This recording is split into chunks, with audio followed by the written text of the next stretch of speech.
I revisited a Sajam video yesterday that I had watched probably about 2 years ago now, back when I was a real scrub and I didn't understand anything about these games. It talked about this guy named Machabo who was a champion at some game called Guilty Gear that we all know about today, but back then I had no clue. I don't know, you knew about Street Fighter, and I definitely didn't know who Machabo was. But now, 2 years later, I'm much wiser, and I understand that if I took some of that advice instead of writing it off as being above my pay grade 2 years ago, I probably would have been a lot further and I would have had a lot more structure to my thinking. So today we're going to right that wrong, and we're going to take a look at how Machabo approached footsies, how world champion and EVO champion approaches footsies. But before we get into all that, I just want to let you know I'm trying to hit 10,000 subs by the end of the year. I don't know if that's a realistic goal to set, but I'd like to try and hit it. So if you end up enjoying this video, please consider subscribing. And thank you so much for watching. Listen, I know you're going to look at the screen, you're going to read that headline, and you're going to say that is written like a theorem. It's written like something out of a textbook and seems like a lot of work for somebody who doesn't quite understand too much about these games yet. You know, I'm just learning, I'm new. Whatever your excuse is, put it aside for the next few minutes. This will help you. Doesn't matter what level of play you're at. We need to talk about it. What you're looking at is Machabo's three-structure neutral, okay? It consists of something called Okiwaza, Atewaza, and Sashi Kaishi. Sorry if I pronounced that wrong. What we're going to do is I'm going to read it here, of course. I'm going to show you the notes that I took, right? And then I want you, the viewer at home, the viewers who make this possible, to take your own notes and put it into your own words. I think that's a real thing when it comes to learning, right? Is putting things into your own words, and the way that you understand it will help you recite it back to yourself when you need it. And then after that, I have a replay that I think encompasses all of this together that we're going to kind of review and analyze together. All right, let's get started. Here we introduce a leading concept, the three structure, which is composed by three-part concept that can facilitate decision making in the neutral game. An active neutral game can, in the large scheme of things, be divided into decisions regarding three different types of moves: Okiwaza, Atewaza, and Sashi Kaishi. Okiwaza means that you are preemptively making a move. Example, because it covers a certain space or because it wins against certain moves. Atewaza means doing a move that will hit waiting opponents. Example, to dash in and do a low-hitting move. Sashi Kaishi means waiting for the opponent to make a move and then reacting to it. Example, dash in, FD break, and then punish a whiff move. I forgot to mention, this is all in reference to Exit, right? This is all in reference to Guilty Gear. I'll put it into more generalized Street Fighter terms in my notes because that's the game that I play, obviously. Let's continue. Which move that is depends on the character. Somewhat simplified, you could say that Okiwaza beats Atewaza, Atewaza beats Sashi Kaishi, Sashi Kaishi beats Okiwaza. Now, if you didn't get all that, don't worry about it. We're going to cut to my notes now, and I think it might help you understand things a little bit better. So these are my notes. What I did was kind of give each structure, each part of the structure, a different name in English so that I could understand a little bit better. So I just started calling Okiwaza the preemptive, in reference to the preemptive player. These are players throwing out preemptive buttons, pokes that just take up space. Think like Chun-Li stand heavy punch or Cammy stand medium kick, something like that.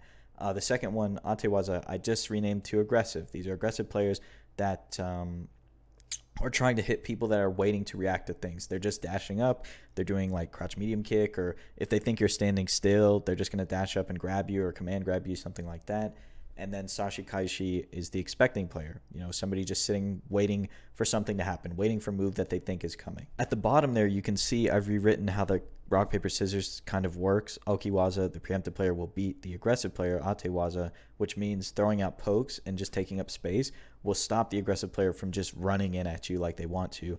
Atewaza, the aggressive player, will beat Sashi Kaishi, the expecting player, because the expecting player doesn't know what to expect. They're expecting the unexpected, basically. The aggressive player is running forward, and he's going to do something that you just will not be able to react to. This is why when you're sitting around in neutral and waiting for like a button, or you're waiting to try and whiff punish something, and then they run up and grab you, you will not tech that grab like 9 times out of 10. They will throw your jab in Street Fighter V, for example, because you are expecting something, and instead they just run up and grab you, and it just doesn't work, right? The aggressive player will beat the expecting player, and then Sashi Kaishi, the expecting player, will beat the preemptive player, the person throwing out pokes, because the expecting player is expecting that poke. They know what that person likes to do now, what button they rely on, and what button they're going to press next. So they just space themselves forward, or they walk in and out of a range to make it come out, and they whiff punish you, right? Now, at this point, you might be thinking, that's great and all. You know, we can read the article, we can write notes, we can write our own notes, but when is it practical? How can I see it in action? And that's what we're going to take a look at now. I just want to break down a few little neutral interactions between Tokido and Machabo here that kind of show off what Machabo is trying to teach people, right? This little 3-structure system,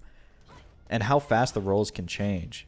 So right here, Tokido is throwing out a little stand medium punch to buffer into something. That's not the same as playing Okiwaza, where you're preemptively throwing that button out. He is preemptively throwing that out, but he's doing it because he's expecting something. Machabo here throws out a poke because Tokido's getting a little bit aggressive. He's trying to walk out of the corner, as you can see here, so he's preemptively throwing that button out to stop any aggression. We can see here, this is the second round, but Tokido is throwing out a little buffer there. Machabo's kind of poking him out with crouch medium kick, but also expecting him to walk forward or press a button after that crouch medium kick. So he's throwing out like 2 at a time almost. Now, why do you think Tokido switched from buffering to pressing a poke here? He's going to press stand medium kick to poke because he notices Machabo's getting a little close. He's getting a little bit comfortable in that space. So he's going to press stand medium kick to make sure he keeps this space. He doesn't want Kami to get any closer. Now he's going to do a step kick to take up even more space to get himself further out of the corner and to keep Kami further away. Now Machabo swings right here, expecting something, right? He's expecting Tokido to do that little stand medium punch buffer, and then he's trying to catch him whiffing it. And what does Tokido do as soon as Machabo swings his expecting button, his Sashikashi button, I guess if you want to call it that? He dashes in. He switches to the aggressive play style. And he's in. And then he just throws him. Right? And now Tokido's the aggressor. And what do we do to beat the aggression? We throw out buttons and we try and stop them from getting any further in. That's what this is. This is not a expecting button, right? Usually when he's pressing crouch medium kick, he's expecting Tokido to be doing something in order for him to get hit by that. This is a defensive poke, right? He's playing the Okiwaza game to keep Tokido out in a sense. It might feel like I'm reading very far into this stuff, but this is how you have to watch replays, I feel like, is just try to understand why they're doing things that they do. Now we're kind of back in a neutral situation, right? And why does this tackle work so well? Think about it. We could say it's random tackle. It might have been a random tackle. Who knows? But it works so well because Machabo's sitting here expecting something. He's expecting a tackle or some dash or something like that in order for Tokido to get in and use this last Aegis. And Tokido takes advantage of that by just doing the EX shoulder, which is very, very hard to react to. Even with a neutral jump, it will catch you on the way up a lot of the times. So now he gets in on the expecting Machabo, throws out the Aegis, and it's almost a checkmate situation. Here we're back to throwing out a bunch of little buttons here. Tokido's throwing out a little buffer there. He's expecting something. He's expecting a poke or whatever. Machabo throws out these... he throws out like 4 crouch medium kicks because he's expecting Tokido to walk forward into one or to start something up and get clipped by it. He's expecting something, right? Those are not normal poke buttons. They have a meaning behind them. Notice how confident Machabo is just taking up space here. Because Tokido is expecting something, right? That's what that little buffer is telling Machabo. Is Tokido's expecting him to do something and get hit by the buffer. So Machabo feels safe, just kind of start walking forward here in a second. See how much he's taking up space and just kind of doing light pressure? There he gets a little whip punish. And this interaction might just seem like desperate failing into V-trigger, which it very well could be, but the buttons that Tokido chooses makes me think otherwise, right? Stand light punch, a little poke to keep Kami back, into crouch medium kick, a poke to stop him from moving forward, right? And getting more aggressive into Aegis. I don't think it was that deep, but I'd like to think it was. There's so many little different interactions we can break down there, but the key to that, the reason why there's so many interactions is because both players are at the same level. They're both thinking about the game at the same level. A lot of the times when you and I are just playing ranked, the other person is not going to switch styles. That's why this plan is so effective, is if you can identify, hey, this guy's playing super aggressive, I'm just going to throw out my pokes. I'm going to stop him from getting in, and he's going to get frustrated, he's going to jump, and he's going to kill himself.